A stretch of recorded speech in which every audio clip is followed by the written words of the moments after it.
Good morning.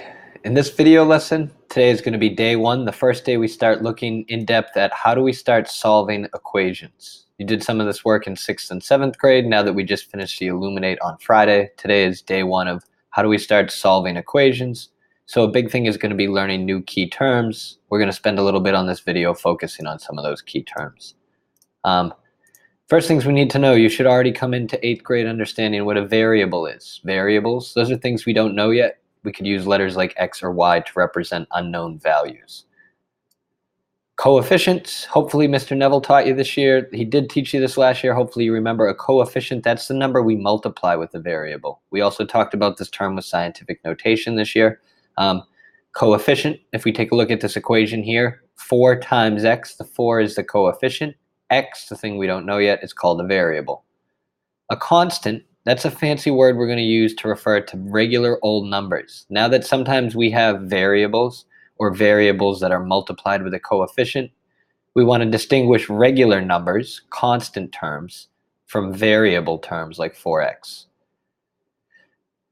The last thing, an expression, that can be numbers, that can be variables. They're joined together by math operations like adding, subtracting, multiplying, or dividing. So 4x minus 8, the left side of this equation is an expression. And something as simple as positive 12, just this constant term, can also be an expression. Big things we need to understand today, an equation, that's simply a statement that two expressions have the same value as each other. And when we start plugging variables into our equations, solutions are the variables' values that would make the equation true. So what does X have to be equal to that would make the equation work? Today we're going to look at two main methods that you've already used in 6th and 7th grade to solve equations. First is inspection. That's just thinking about the equation, looking at it, figuring out in your brain. And the second one, the step-by-step algebra method, we're going to call that isolating the variable by using inverse operations. And we'll get into that a little bit later. So, guided problems today. You have three equations, 3r equals 15, 4 times g minus 5 is equal to 19 in this more complicated purple equation here. First job, pause the video, identify some constant terms and some of the coefficients in the equations above. Welcome back. So if you paid attention earlier, we should know constant terms, those are regular numbers. So some of the constant terms we could pick out right here, we see 15. 15 would be a constant term. Negative 5 could be a constant term, 19 could be a constant term, and even positive 6 over here could be constant terms. So those are all some examples of constant terms that we see. That's just an expression for a regular number. Even say negative 4 is a constant term here. It's going to have to get multiplied by a half. We'll get into that more later. Coefficients, hopefully you understand now a coefficient is simply the numbers that multiply with our variables. Coefficients include positive 3 because that's multiplied with r. They include positive 4 because that's multiplied with g. They even include negative 1 because this negative p could really be written as negative 1p. Now that we understand some key terms, you're going to pause the video and try to solve each equation by inspection. Again, inspection means just taking a look at the equation, thinking about it, and trying to find the solution in your brain without writing down the work. Hopefully you've solved some of these equations by inspection. So, welcome back. 3r equals 15. The answer here, r is going to actually be equal to 5. And the reason we say that, we'll start to flip to a whiteboard to explain this a little better now. The reason we say r has to be equal to 5, if we're going to write out an explanation, 3 times some number equals 15. So if we were to plug in 5, 3 times 5 would give us 15. And I can kind of figure out that equation without even needing the steps of algebra.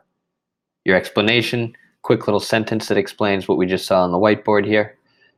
Hopefully, a couple of you figured out maybe for the green equation, you could even solve that one by inspection. 4 times some number minus 5 equals 19. It turns out the answer here is g equals 6, and that's because 4 times 6 gives us 24, and 24 minus 5 would give us the 19 that we need.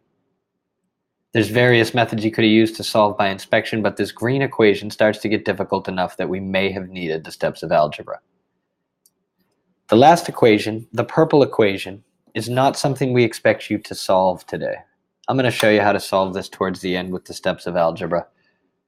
But once equations get complicated like this, which is what you're really going to start seeing in 8th and 9th grade, we need to have absolute steps we could use to actually figure out what P equals. The ability to solve by inspection might work for the red equation, might work for the green equation, but by the time you get to purple equations, me and almost everybody I know, this can't be solved by inspection.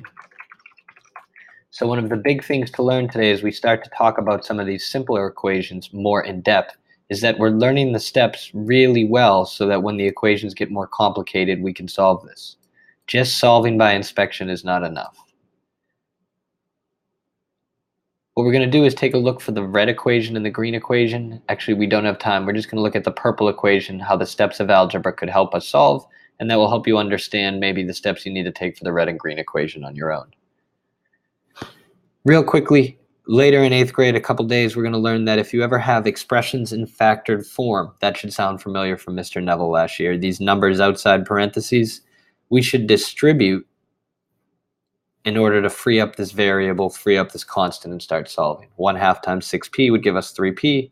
1/2 times -4 would give us -2. That gives us 6 minus p. Where things get complicated, what we're going to see, there are two constant terms. I'm going to circle those. -2 and 6 are constant terms. And I'm going to put a box around 3p and -p. This equation is more complicated now because we have two constant terms and two variable terms. Hopefully we remember from last year the way we get constant terms together. If I denote this -2 to leave the left expression and go to the right side, I'm going to add 2 to both sides. That would cancel out the -2. 8 minus p is equal to 3p. And now we still have these two variable terms, 3p and -p. We want to gather them to the left side since 8, the constant term, is on the right.